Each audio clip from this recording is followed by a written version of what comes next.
Good morning. Happy New Year, and it is a Happy New Year, although it came very close to not being such a Happy New Year for a lot of people this year. I'm here to announce, in partnership with the Mint Hill Police Department and the FBI, that we have foiled a terrorist attack that was planned to take place on New Year's Eve in Mint Hill, North Carolina. Now, New Year's Eve, we all know, is a wonderful time where we all celebrate the past year, we look forward to and plan the next year, and everyone deserves to do that, to celebrate the new year without being concerned about their personal safety. And thanks to the law enforcement that stands with me today and others, we are fortunate that people can do that. The FBI, the Mint Hill Police Department, the New York Police Department worked around the clock on this matter, not just building a case for us, but surveilling the subject and making sure the public was safe at every moment, including Christmas Day. They worked around the clock on this, and I very much appreciate it. The defendant here lived in Mint Hill. The planned attack was to take place in Mint Hill. I want to thank Chief Joe Hatley of the Mint Hill Police Department for being with me here today and for your work over the holidays, Chief. I really appreciate it. I'm sure you know Jim Barnacle by now. He's the special agent in charge of the FBI for North Carolina. The FBI worked tirelessly on this case, and I can't thank you enough for that. FBI agents spent their Christmas Day surveilling a subject so that families in Charlotte and Mint Hill and Western North Carolina could spend their day celebrating with their families, and I'm very thankful for that. That is true public service. If you see a police officer or an FBI agent, please thank them for spending their holidays on this so that we all could spend our holidays with our families. I also want to thank the prosecutors in my office who also worked over the holidays getting a search warrant and an arrest warrant and making sure that the public was safe and that this terrorist attack was foiled. The defendant here is an 18-year-old named Christian Sturdivant. He has been planning this attack for about a year, but he's been planning an attack for far longer than that. He was planning this attack in support of ISIS, and we have charged him with attempting to provide material support to a foreign terrorist organization, that organization being, of course, ISIS. Now, this is still very much an active investigation. We had to act quickly here to protect the public, so we are light on details, but we'll tell you as much as we can, and Mr. Barnacle will probably tell you more than I will about those charges, but I thought I would give you an overview of what's in the federal complaint and the charges that we charged. So Mr. Sturdivant started on the internet. He started reading ISIS material, started going to ISIS websites, making TikTok videos, and eventually reached out to what he thought was a member of ISIS. In reality, was an undercover agent with NYPD in New York. He pledged his allegiance to ISIS with that undercover agent, and he disclosed his plans to, quote, do jihad soon. He then met a second undercover with the FBI, who he also thought was an ISIS participant, and he started to be very specific with his plans. He talked with that undercover agent, again, who he thought was ISIS. He talked about where he was planning to do this attack, which was at a grocery store and a fast food restaurant in Mint Hill, places that we go every day and don't think that we may be harmed. He talked about what means he would use to kill innocent people. He said he was going to wear a Kevlar vest and attack people with knives and hammers. And of course, he talked about when he was going to carry out this attack, which was New Year's Eve. A time when American life is on full display, right? We're all out there in crowds celebrating all that has happened this year, all that is to come, that we are so proud of. And that is when he planned his attack to attack that American way of life. The FBI executed a search warrant at his home, and they found the instrumentalities of the attack. They found hammers and knives hidden under his bed. They found notes where his attack and detailed his attack and plans for how he was going to carry out this attack. It was a very well-planned, thoughtful attack that he had planned and that was fortunately foiled here. He was preparing for jihad, and innocent people were going to die. And we're very, very fortunate they did not. But the fact that along the way, in this extensive planning of this attack, he encountered not one, but two undercover officers should make the public feel very, very good and very safe. Because law enforcement is out there every day, and we know they have a lot to do. But they have people out there making sure that as people plan these terrorist attacks, they have stops so they find it. And they did find it here. And on Christmas, while we were all opening presents, they were sitting in a driveway making sure that the public was safe. And we're very, very appreciative of that. Mr. Sturdivant was arrested on New Year's Eve, the day he planned his attack. Of course, it did not become public today. It has been under seal until today. He made his initial appearance in federal court this morning, about an hour ago, and this case is now moving through the judicial process. So he will have a preliminary hearing, After that, in a detention hearing, and of course we will seek that he remain detained, but that's up to a federal judge on that issue. He faces a statutory maximum sentence of 20 years, but as I always tell you, every individual defendant gets a sentencing hearing where a judge takes into account a host of factors under the United States sentencing guidelines. They look at that individual defendant. The judge, he or she, looks at that individual defendant and makes a decision on sentencing, so we don't know what the ultimate sentence will be here. Originally, and I think it is notable, as part of their efforts, the FBI took Mr. Sturdivant to a state magistrate judge to try to have him involuntarily committed. And that was because he had threatened not only other people's lives, but in the process said that he planned to die by a policeman shooting him. So he had threatened other people's lives and self-harm, but the state magistrate judge denied involuntary commitment. Fortunately, the FBI did not give up then and continued to build a federal case and get the evidence they needed to charge him and detain him and keep everyone safe on New Year's Eve. And I'm very, very thankful for that because countless lives were saved here. On New Year's Eve, everyone is at the grocery store. We're all buying the things we need to celebrate, and we could have had a significant, significant loss of life and significant injury here. So we will be here at the federal level dedicated to making sure the public is safe like we were in this case. And I know that there's a lot that goes on behind the scenes that's never public for investigative reasons, and it's very it brings me satisfaction to be able to tell the public what law enforcement is doing when you don't know it and what's going on behind the scenes to keep everyone safe. So with that, I will turn it over to Special Agent in Charge Barnacle, who can tell you a little bit more about the details.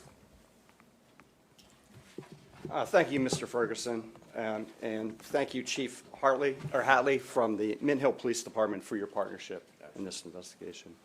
My name is James Barnacle. I am the Special Agent in Charge of the FBI here in North Carolina. Christian Sturdivant pledged his loyalty to ISIS and committed himself to killing Americans on New Year's Eve.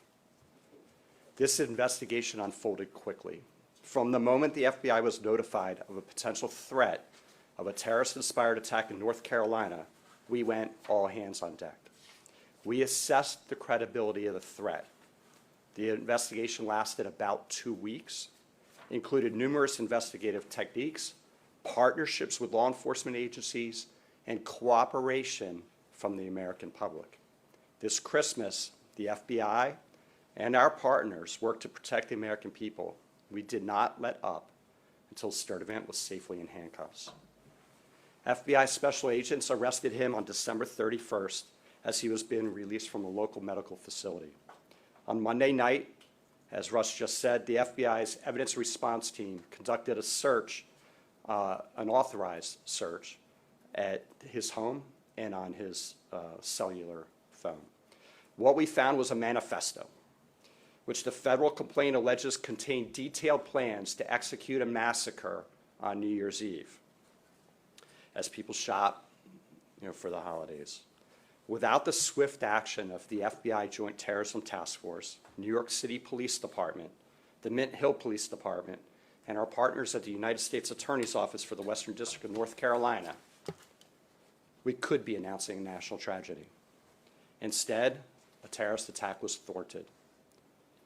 Give a little background on Sturdivant. He's a U.S. citizen. He turned 18 in December of 2025. The JTTF collected evidence showing he turned his back on his country and his fellow citizens by pledging allegiance to ISIS with the intent of becoming a martyr. We allege Sturdivant was willing to sacrifice himself by committing a terrorist attack using knives and a hammer to support the murder, torture, and extreme violence that ISIS represents. We didn't just learn about him a few weeks ago.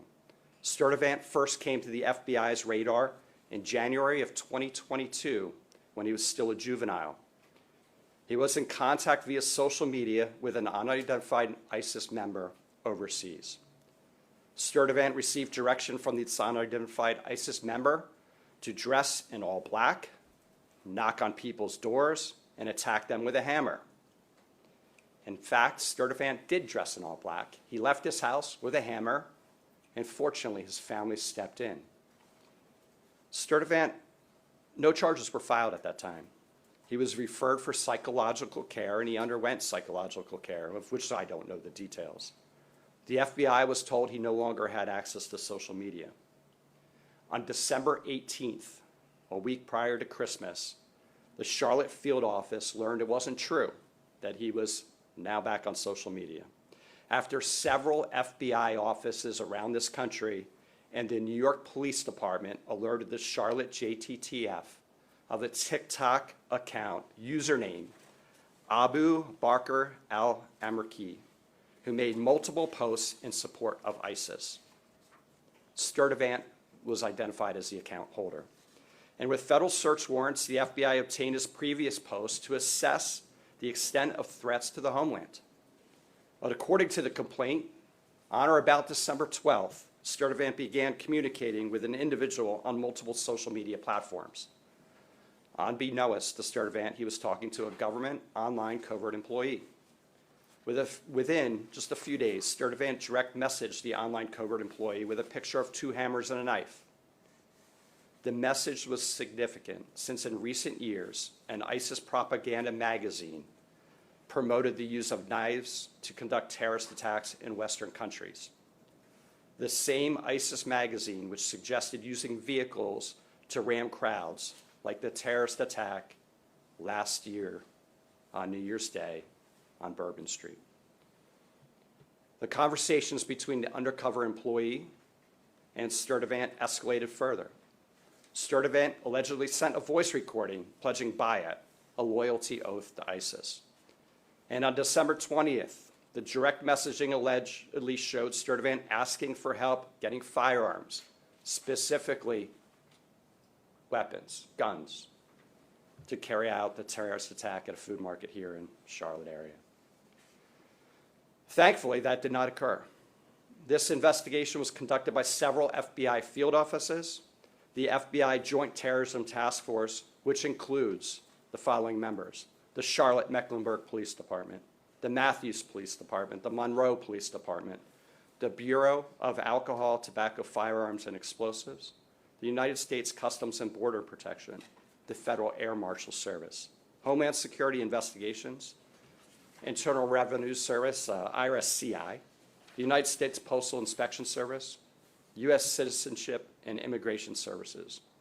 Also, the NYPD, the FBI New York JTTF, the FBI Columbia Division, and the Mint Hill Police Department were instrumental in thwarting this attack. And of course, alongside our partners at the U.S. Attorney's Office in the Western District of North Carolina, and the Department of Justice.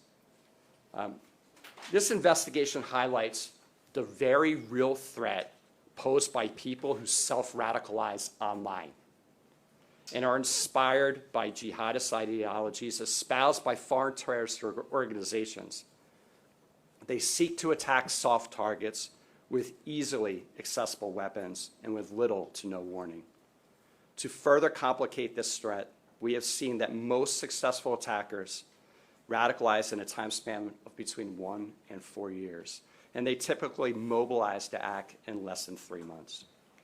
The FBI continues to work tirelessly to combat the threats of terrorism for the American people every day.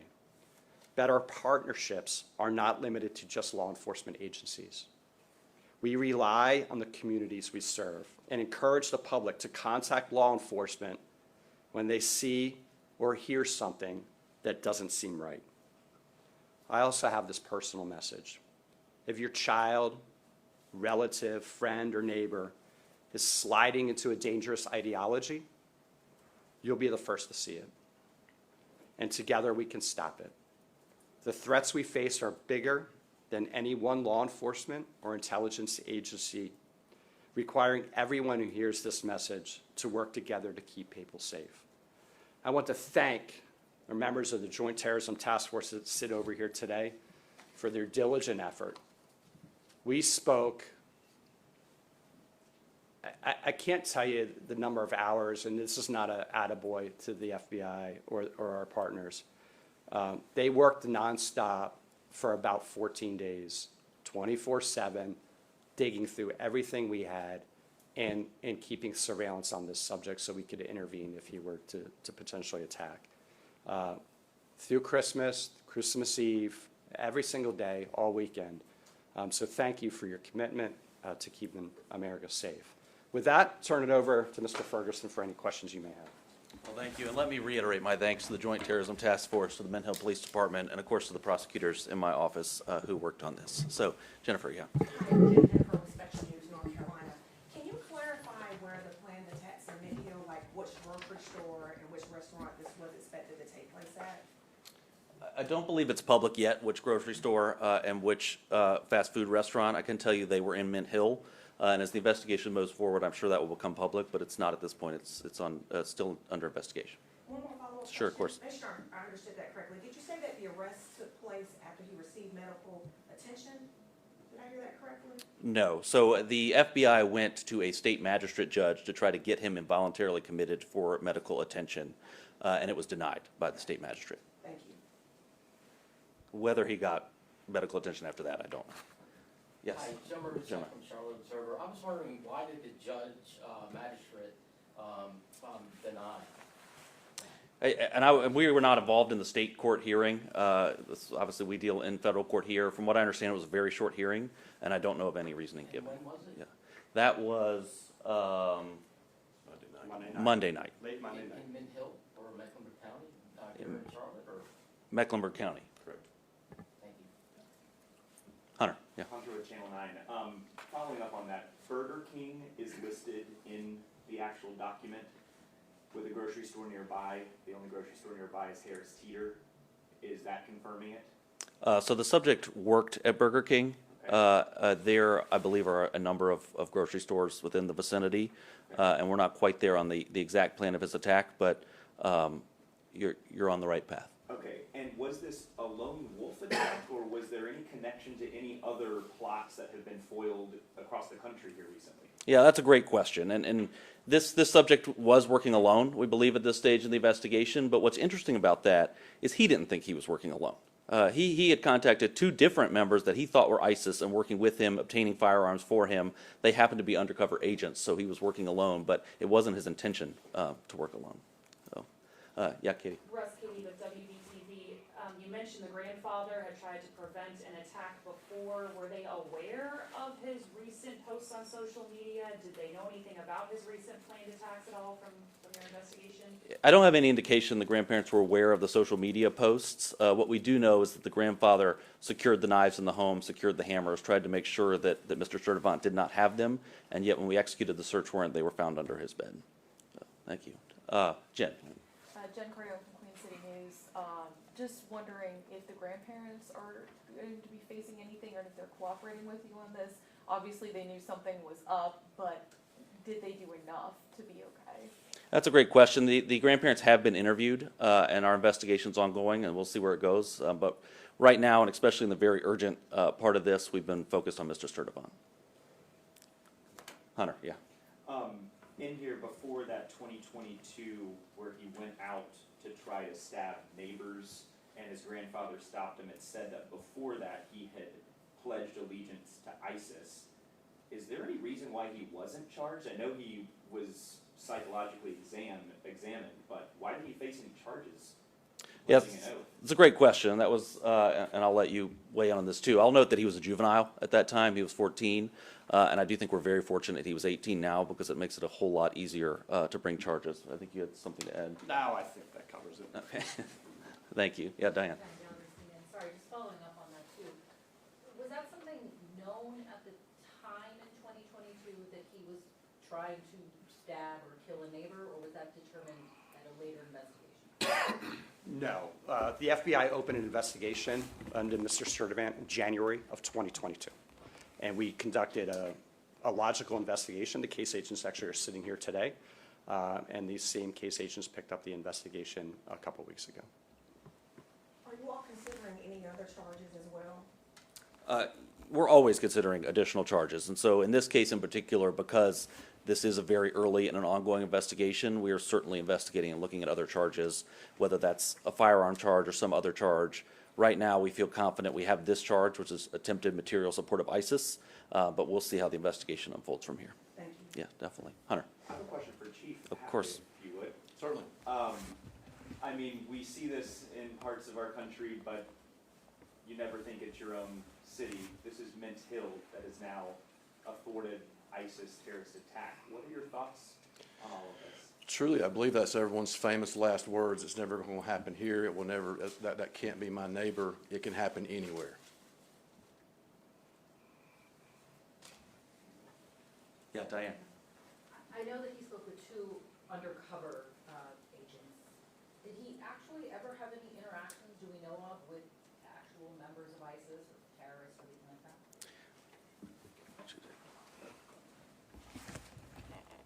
He was a prolific poster in social media, and he also went into various social media chat rooms and engaged with other people. We are leaving no stone unturned here. Our investigation is not over at all.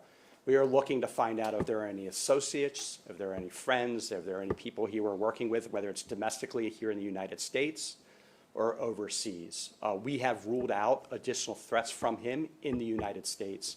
We are communicating with domestic and international partners for potential other avenues of investigation. Russ, Katie again, we just saw that thwarted attack in Seattle as well. Should we be concerned about this becoming a persistent problem in the Western District of North Carolina?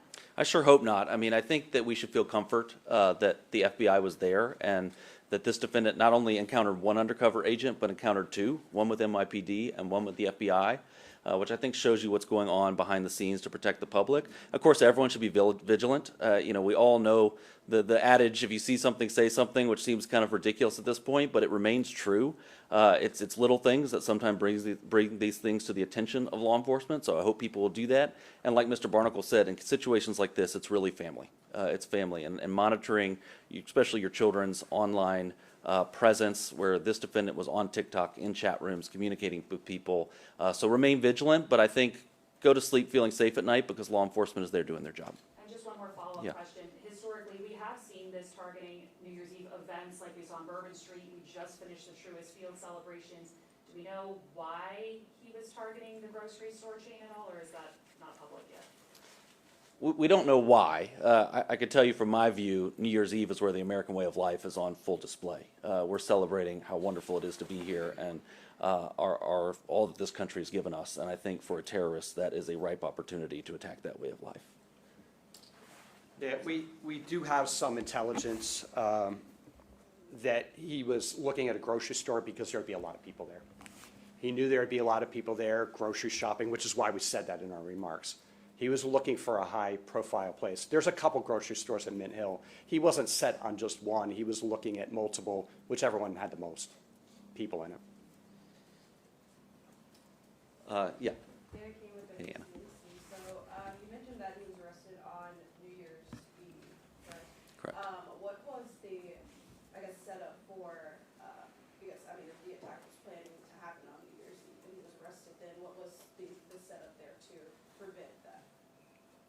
So we had multiple plans in place to make sure he was not a free man on New Year's Eve and could not cause public harm.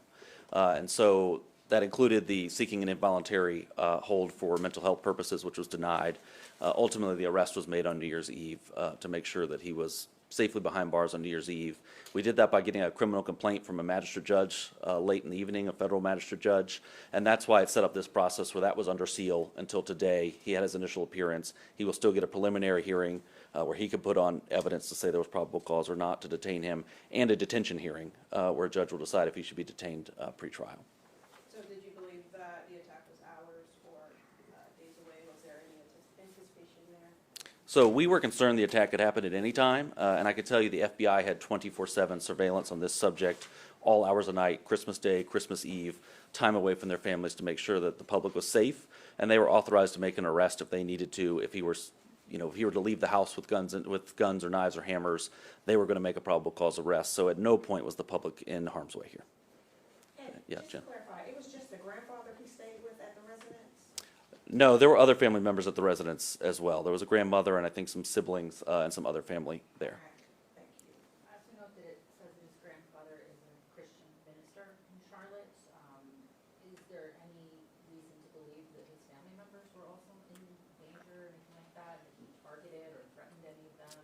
I could tell you from his notes, he was targeting Jews, Christians, and LGBTQ individuals. And so you can infer from that that his family was in harm's way. I think that's a safe assumption, but it is an assumption. So, yeah, Hunter. Special Agent Barnacle, I know you have been investigating, your office has been investigating him since 2022, but with this recent incident here, or thwarted attack, was it that undercover NYPD officer that really blew all of this up for this latest case and put him back on y'all's radar? Yeah, so let me clarify. When we opened the case in January 2022, we conducted a logical investigation. Once he was seeking mental health services and he was no longer on social media, we closed our investigation. So he was off of our radar. In December, we had contact from FBI field offices, two different offices, well, three FBI field offices, as well as the NYPD undercover. Kind of simultaneous. I'm not sure which came in first, but certainly the NYPD undercover had the most information, the most facts. I think one of our FBI offices came in first. We got that information. We started working and we opened an investigation. But once we started talking to NYPD and the New York JTTF, we went full steam ahead. And this is a very compressed timeline. I want to say the FBI Washington field office reached out to us at night, and then the following morning we had that call with NYPD. Can you just speak to what you can, how difficult this is to pull this off and thwart an attack like this? Well, the FBI deals with threats every single day. Here in North Carolina, we get hundreds of viable or credible threats to life. And so our agents are really good at mitigating those threats, figuring out if they're credible and if the subject is capable of carrying out that threat. And so we go out and we do an investigation, a logical investigation. We often work with local police departments, and we go out and interview the person that posted different things. This one was different because this one was not only credible, but investigation revealed that the subject was capable of executing this attack. He was training, he was doing push-ups, calisthenics, fitness. He had stolen both of those knives. He hid them in his residence. His family had actively hid knives and weapons from him. He hid them. He wrote a manifest. He stole 2 hammers out of the storage shed and hid them in his house. He reached out to an undercover and requested guns. So all the different things are lining up that, you know, when your hair stands up on the back of your neck, that's not enough to charge. We still got to conduct an investigation. We still have to work with the U.S. attorney and prosecutors, and we still have to have a federal judge agree that there's probable cause to charge. These things are hard to do, but this is what we do. Queen City News Plus. Just search Queen City News on your smart TV's app store.